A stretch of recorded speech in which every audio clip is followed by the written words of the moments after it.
When truth is buried and silence is demanded, we stand at our freedom's edge. And this is our freedom's edge. Truth doesn't just change what people know. It changes how people react. Over the past few episodes, we've talked about truth, silence, lies, and comfort. In our last episode, we reached a turning point, a moment where the threads of these conversations began to come together. And now that you know, the truth becomes visible. Once silence is no longer possible, once I didn't know no longer exists, people are going to react. And I can guarantee you right now, not everyone reacts with curiosity.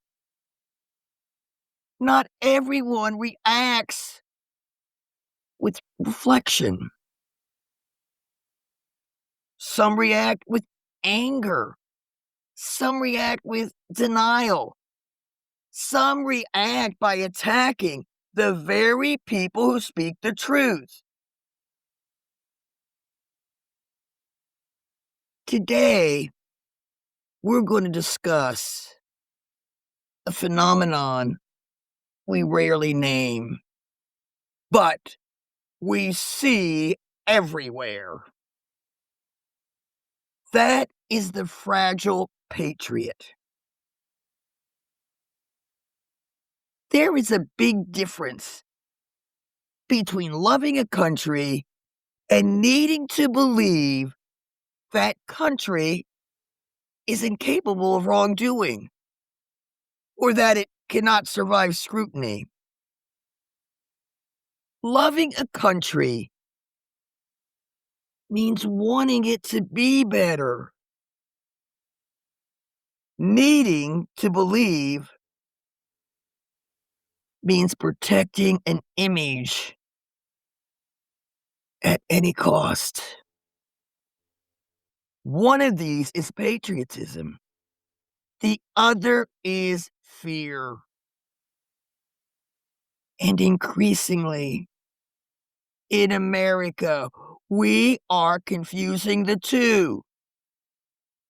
We are told constantly that patriotism means loyalty, standing for the flag, defending the nation, supporting our troops, believing in American greatness. Now, please understand, none of these are wrong.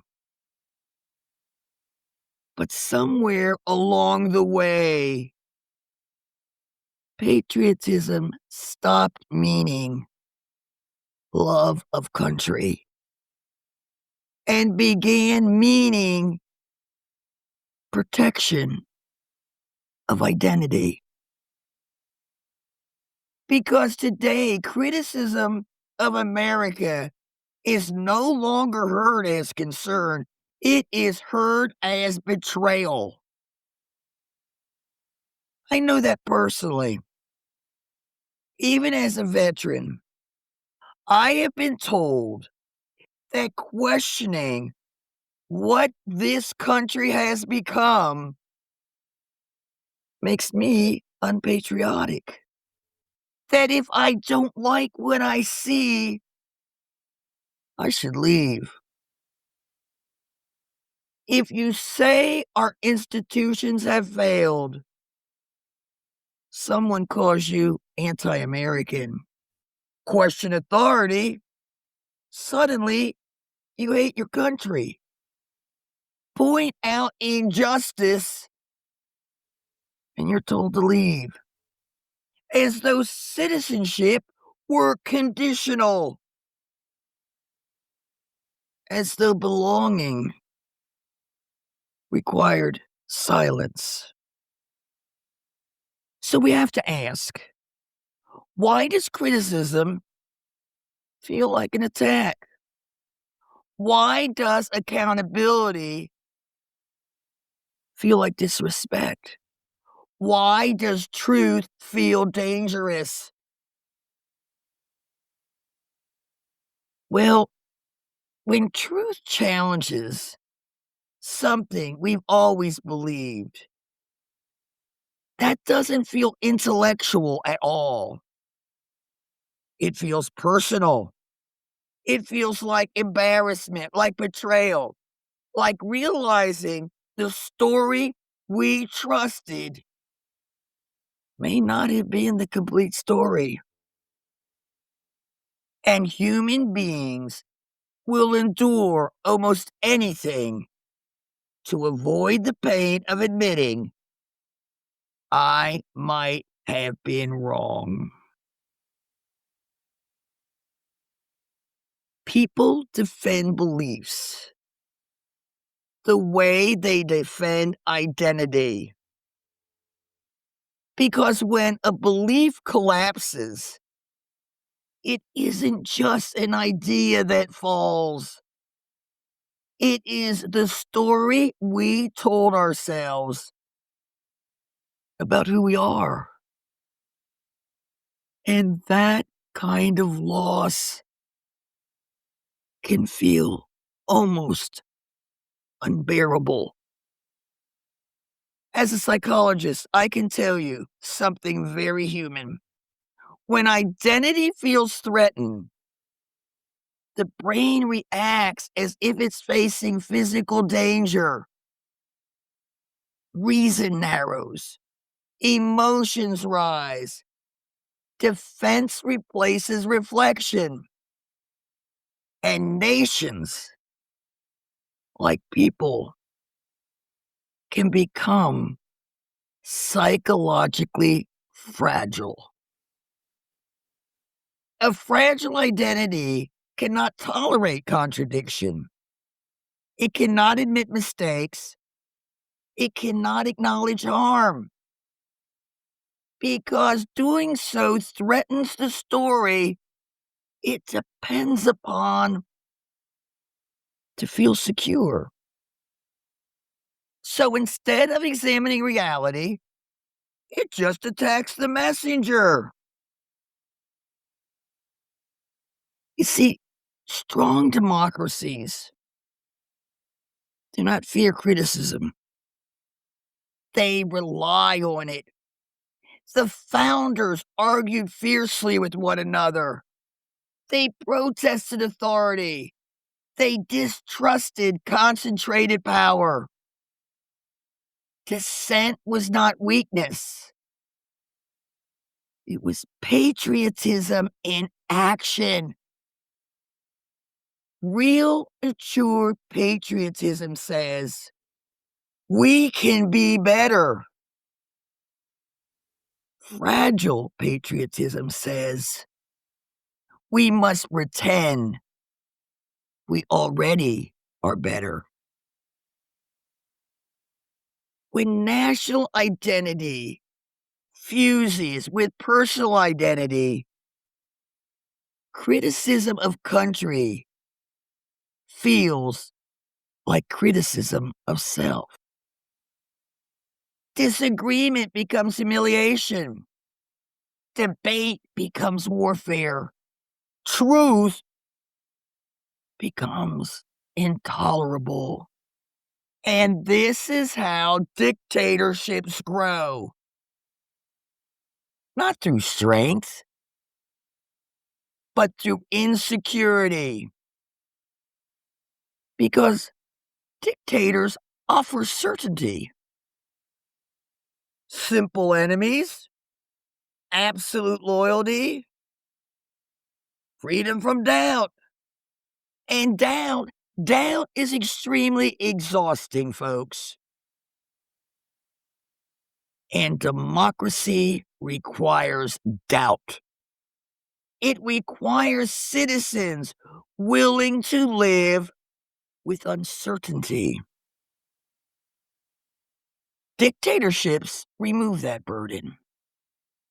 It replaces thinking with allegiance. History shows us a number of unsettling things. Nations rarely abandon democracy overnight. History shows us they drift gradually, quietly, often while insisting nothing is wrong. Citizens begin valuing unity over truth, order over justice, loyalty over accountability. And slowly people begin to silence themselves. As you all know, I served this country. I took an oath to defend the Constitution.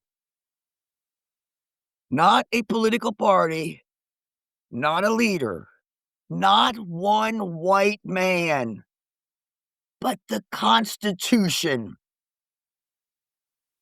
which was built on the assumption that power must always be questioned. Unfortunately, questioning power is sometimes mistaken for a lack of patriotism. I remember the first time my patriotism was ever questioned. I was in basic training, standing in formation, getting ready for graduation. Dressed in my Class A uniform, looking good, standing there in the lines of newly minted soldiers. The commander was walking in between the lines and was occasionally stopping to ask questions. I remember silently hoping, please don't stop in front of me. Please don't stop. Of course he did. He looked directly at me and asked, "Soldier, could you kill a man?" I remember thinking, what the hell kind of question is that? Why couldn't he have asked how quickly I could field strip and reassemble my M16 while blindfolded? I continued with my eyes straight ahead, as I knew the expected answer was certainty, immediate obedience. But that wasn't the answer I gave. I said, "Well, sir, it depends. Is he armed? Is he unarmed? What is he armed with? What am I armed with? Is there a means for escape? Is there a way for me to avoid taking a life?" I continued with, "Sir, if you're asking whether I'm capable of killing another person when there is no other choice, yes, I can kill a man, but only if there are no other alternatives." He looked at me with sheer disgust. He asked me how I ever made it through basic training, and I answered, "Sir, I got through basic training through mental and physical discipline. But I always follow my conscience. What stayed with me from this encounter wasn't his disappointment or even the repercussions I face for my words. It was the realization that obedience was being confused with patriotism, that moral hesitation was treated as weakness, that conscience itself was seen as failure. But democracy was never built on unquestioning obedience. It was built on citizens capable of good judgment, capable of restraint, capable of saying, there are lines I will not cross, even when ordered. Conscience is the highest form of patriotism there is. Because love of country does not mean blind obedience. It means moral responsibility. A mature patriot asks, how can we improve? A fragile patriot asks, who do we blame? For most of my life, I believe my patriotism was defined by my service in the Army. I took the oath, I served, and for a long time, I believe that settled the question. That service alone proved my love of country. But today, during this administration, my patriotism is challenged almost daily. There are moments when I look at this country and ask myself, why did I serve a nation I no longer recognize? And that question forced me to confront something a bit unsettling. Patriotism isn't fixed. It isn't proven once and carried forever. Patriotism is fluid. It changes as the character of the nation changes. It grows, it struggles, it endures, it deepens, it demands honesty. It resists complacency. It refuses silence. It confronts. And today, my patriotism demands far more of me than it did when I first raised my hand and took that oath. Because loving a country is easy when you are proud of it. The test of mature patriotism comes when you are not. Because in that moment, patriotism stops being a feeling and it becomes a choice. And what individuals choose to do with their patriotism affects the fate of democracies. Every generation believes democracy is permanent, that institutions will hold, that someone else will speak if things go too far. But history tells us differently. Democracies rarely collapse because evil suddenly appears. They erode because ordinary people assume someone else will protect them. Someone else will object. Someone else will act. And silence spreads, not through fear alone, but also through comfort. And it is the fragile patriot who protects comfort, while the mature patriot accepts responsibility. Challenge that I have for you